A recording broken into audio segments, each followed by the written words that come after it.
ఇక ఖమ్మం జిల్లా వరప్రదాయిని సీతారామ ప్రాజెక్టు ప్రారంభమైంది. ఆ కార్యక్రమంలో మంత్రి తుమ్మల మాట్లాడుతున్నారు. లైవ్ లో చూద్దాం. గత 6 నెలలుగా కష్టపడి ఆయన చదువుకునేటప్పుడు ఏం చదువుకుంటూ నాకు తెలియదు, కష్టపడి కానీ ఎక్సర్సైజ్ చేసి ప్రాజెక్టులన్నీ స్ట్రీమ్ లైన్ చేసి ఏటా 6 లక్షలు ఇవ్వాలని చెప్పి ఆయన గారు నిర్వహించుకున్నారు.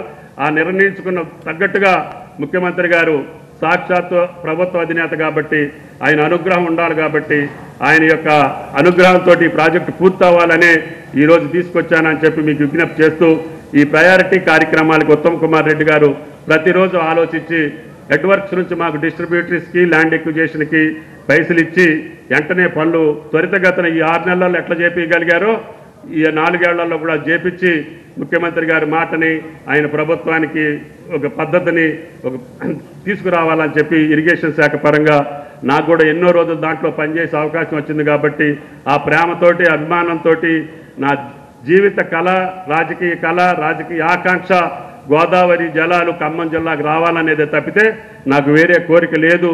దాన్ని ముఖ్యమంత్రి గారు అర్థం చేసుకొని ఈ ప్రాజెక్టుని త్వరితగతిన పూర్తి చేసే శక్తిని, సామర్థ్యాన్ని ఆ శ్రీరామచంద్రుడు ఆయన కలిగించాలని చెప్పి ఆ దేవుణ్ణి ప్రార్థిస్తూ శ్రీనివాసరెడ్డి గారిని మాట్లాడవలసిందిగా కోరుతున్నాను.